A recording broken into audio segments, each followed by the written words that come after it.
Morning to all class 12 students. आप सभी अच्छे होंगे।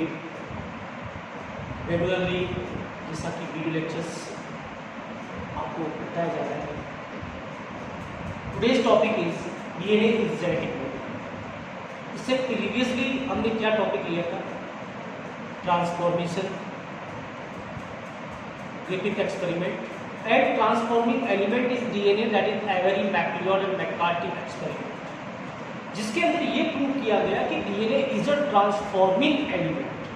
But finally DNA is a genetic material. ये किन्होंने प्रूव किया कि डीएनए जेनेटिक मटेरियल है और एक ऑर्गेनिज्म से दूसरे ऑर्गेनिज्म में from one generation to another generation ये ट्रांसफर होता है। Okay, so firstly Hershey and Chase in 1952 experimented on E. coli, Escherichia coli and T4 bacteria. T4 phage, that is a type of bacteriophage, a virus. Okay, तो T2 phage और Escherichia coli एक bacteria, इन दोनों का infection का process को experimented किया गया, उनके अंदर इनकॉर्पोरेटेड किया गया डीएनए को, और उसके बाद में एक्सपेरिमेंट से देखा गया कि वास्तव में डीएनए ट्रांसफर हो रहा है या प्रोटीन ट्रांसफर हो रहा है। सबसे पहले आपको ये कॉन्सेप्ट क्लियर होना चाहिए कि T2 फेज के अंदर केमिकल कंपोजिशन दो हो गए, one is protein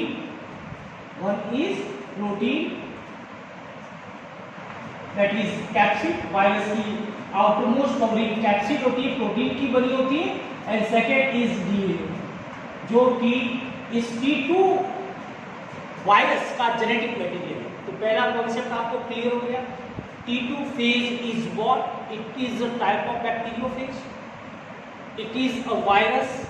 It contains two chemical components. One protein in the form of capsid. Second DNA. दो ही chemical component है।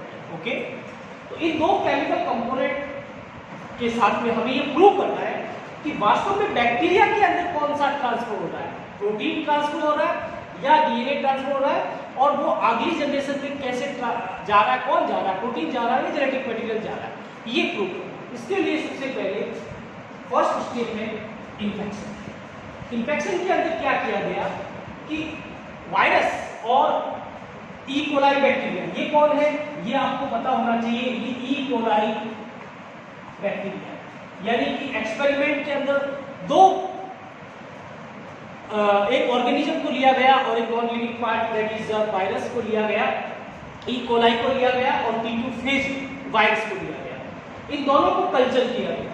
सो T2 bacteriophage culture with E coli for infection. सबसे पहले क्या किया गया, T2 फेज को ई कोलाई के साथ कल्चर किया। ऑब्वियसली इनके अंदर या तो प्रोटीन इनके अंदर ट्रांसफर होगा या डीएनए ट्रांसफर होगा, ये अभी तक साइंटिस्ट को पता नहीं।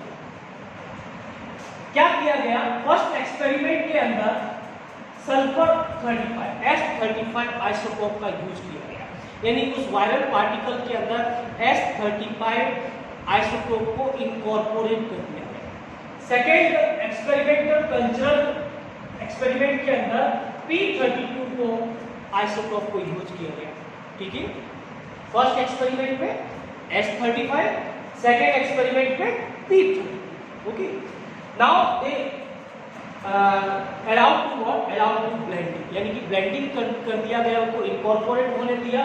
तो इनकॉर्पोरेटेड के अंदर क्या होगा, देखिए, in the first culture S35 and in second culture P32 isotopes uses.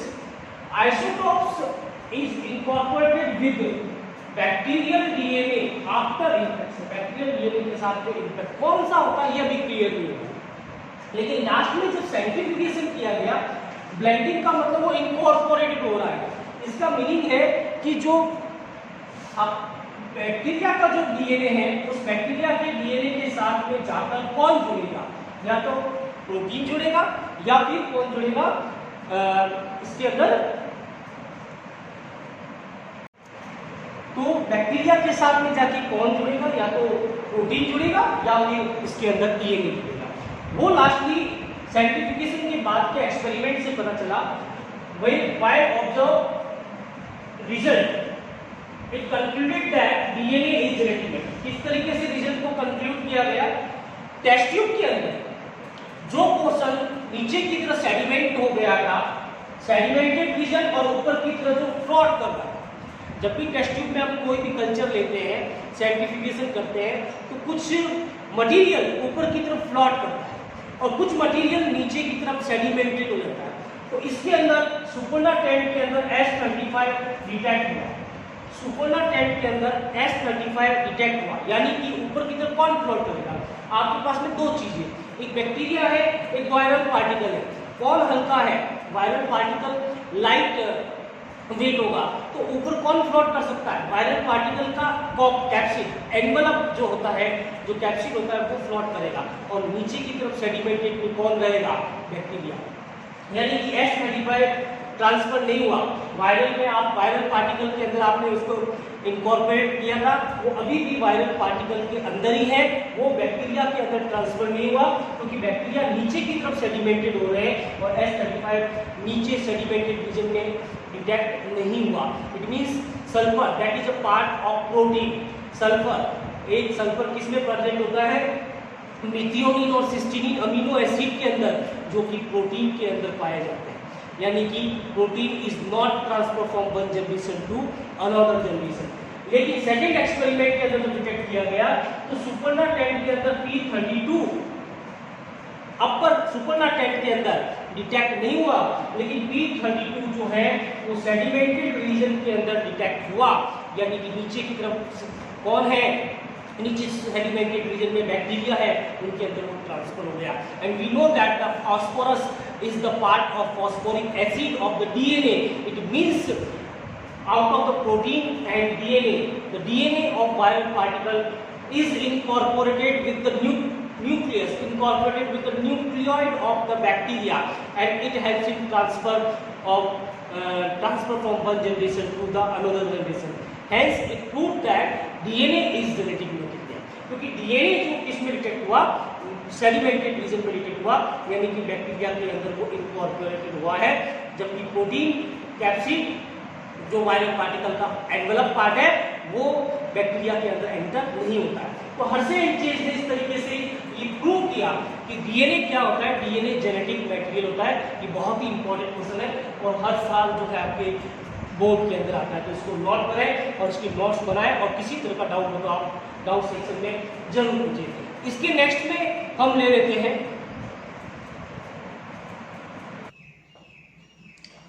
Next topic ले लेते हैं characteristic of good genetic material. अभी तक ये प्रूव हो चुका है कि डीएनए ट्रांसफॉर्मिंग एलिमेंट है, जो कि एवेरी मैक्लियोड मैकार्टी ने प्रूव किया। उसके बाद में हर्शे-एंड-चेज ने ये प्रूव कर दिया कि डीएनए जेनेटिक मटेरियल है ना। तो अब ये बात क्वेश्चन उठ के आता है कि डीएनए और आरएनए दो जेनेटिक मटेरियल होते हैं, और दोनों में से बेटर कौन है, कौन स्टेबल है और गुड कौन है? वो कौन सा जेनेटिक मटेरियल गुड है जिसके अंदर सारी कैरेक्टरिस्टिक प्रेजेंट होगी? तो सबसे पहले तो क्राइटेरिया क्या है गुड जेनेटिक मटेरियल का, वो देखते हैं। First, it should be able to generate its replica. Genetic material वह गुड है जो अपना रेप्लिका यानी कि मल्टीप्लाई हो सके, एक से दो नंबर बना सके। तो वो तो डीएनए भी कर सकता है और आरएनए भी कर सकता है। चलिए नेक्स्ट देखते हैं। It should B chemically and structurally stable. Chemically और स्ट्रक्चरली स्टेबल होना चाहिए। इस केस में हम कह सकते हैं कि डीएनए ज्यादा स्टेबल होता है एज कंपेयर टू आरएनए। क्यों? डीएनए में एक तो डबल स्ट्रैंड होता है। क्वेश्चन नोट कीजिए, क्वेश्चन आ सकता है DNA is more stable then RNA. DNA के पास डबल स्ट्रैंड होता है, आरएनए के पास में सिंगल स्ट्रैंड होता है, इसलिए डीएनए स्टेबल है। डीएनए के पास में थाइमिन है जो कि जिसके अंदर CH3 ग्रुप होता है, इसलिए डीएनए स्टेबल है, जबकि आरएनए में केवल यूरासिल होता है।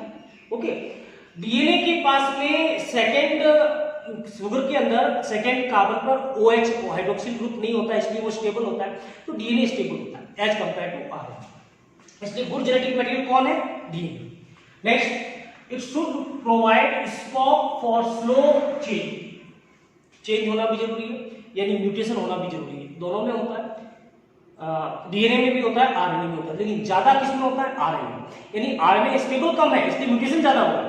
Less stable, more mutation. Clear? Next देखते हैं। It should able to express in the form of Mendelian character. ये अपने आप को मेंडेलियन कैरेक्टर की फॉर्म में एक्सप्रेस हो, उस तरीके से ट्रांसफर हो, just like a monohybrid and dihybrid cross, आगे से आगे जनरेशन टू जनरेशन ये ट्रांसफर हो, वो कैरेक्टर, ठीक है। तो वो कौन कर सकता है? वो डीएनए कर सकता है। क्यों? क्योंकि डीएनए क्रोमोसोम के अंदर प्रेजेंट होता है, क्रोमोसोम भी जो मेंडेलियन कैरेक्टर इनहेरिटेंस को फॉलो करता है। न्यूक्लिक एसिड आइदर डीएनए और आरएनए कैन रेप्लिकेट, दोनों रेप्लिकेट हो सकते हैं, पता है, लेकिन ये गुड जेनेटिक मटेरियल के पॉइंट्स है। एक क्वेश्चन आता है कि right the point of the good genetic material, तो ये लिखिए डीएनए स्टेबल क्यों है आरएनए से, तो 3 पॉइंट जो अभी आपको बताया वो लिखिए कि डीएनए के पास में डबल स्ट्रैंड होता है, डीएनए में थाइमिन होता है, डीएनए के अंदर शुगर में सेकंड कार्बन पर OH ग्रुप नहीं होता है, इसलिए वो ज्यादा स्टेबल होता है। ज्यादा स्टेबल होता है, लेस रिएक्टिव होता है, दोनों में एक ही answer. DNA is more stable, वही answer. DNA is less reactive, वही आंसर। Okay, clear. अब आता है आरएनए वर्ल्ड। क्वेश्चन ये आता है कि पहले डीएनए बना था या पहले आरएनए बना था, तो आपका आंसर होना चाहिए कि सबसे पहले आरएनए बना, क्योंकि वास्तव में इवोल्यूशन जब हुआ था तो इवोल्यूशन के अंदर सबसे पहले आरएनए बना, आरएनए से कोएसिड बने, फिर आरएनए ज्यादा एक्टिव था, लेस स्टेबल था, इसलिए बाद में डीएनए का इवोल्यूशन हुआ, क्योंकि हमें एक स्टेबल जेनेटिक मटेरियल की आवश्यकता थी। So ribonucleic acid first genetic material, सबसे फर्स्ट जेनेटिक मटेरियल कौन है? RNA. Okay, the second OH group of the sugar is reactive group and it's make RNA as catalyst. Second OH group जो है sugar का वो reactive group है, इसीलिए RNA more active है। क्वेश्चन आता है why RNA is more active, तो भी ये आंसर लिख सकते हो। Okay, metabolism translation evolve around RNA. ये प्रूव है कि आरएनए पहले बना था, क्योंकि जिस समय डीएनए नहीं बना था उस समय मेटाबॉलिज्म स्टार्ट हो चुका था, जिस समय डीएनए नहीं बना था उस समय ट्रांसलेशन स्टार्ट हो चुका था, यानी कि आरएनए पहले बना तभी ट्रांसलेशन पॉसिबल है। तो इस तरीके से मेटाबॉलिज्म एंड ट्रांसलेशन जो है आरएनए के अराउंड हुआ, and it consist uracil, RNA के अंदर यूरासिल होता है थाइमिन की प्लेस पे, इसीलिए आरएनए मोर एक्टिव है और लेस स्टेबल है। आई थिंक क्लियर हो गया। इस तरीके से क्वेश्चन को कैसे भी घुमाया जा सकता है, आपको इसके आंसर लिखने हैं। ये क्वेश्चन भी आता है, ये भी आता है। इसके अलावा क्वेश्चन आता है कि डीएनए मोर स्टेबल क्यों है या डीएनए लेस रिएक्टिव क्यों है, तो उसके अंदर आपको वही आंसर देना है कि डीएनए में क्या क्या प्रेजेंट होता है। Double strand helix, second OH group absent in deoxyribose sugar and thymine is present, that's why it is more stable, that's why it is less reactive। RNA के अंदर लेस स्टेबल और मोर active, तो वो वाले point बता दिए same, कि उसके अंदर सिंगल स्ट्रैंड होता है, उसके अंदर वो सेकंड OH ग्रुप पे हाइड्रोक्सिल ग्रुप होता है और उसके अंदर यूरासिल प्रेजेंट होता है। यही पॉइंटों को बार बार रिपीट करना, क्वेश्चन के तरीके के अकॉर्डिंग आंसर देना। So good day to student, today we are complete our lecture. तो उसके बाद में नेक्स्ट कल के लेक्चर में अपन एप्लीकेशन डिस्कस करेंगे। Okay, good day to.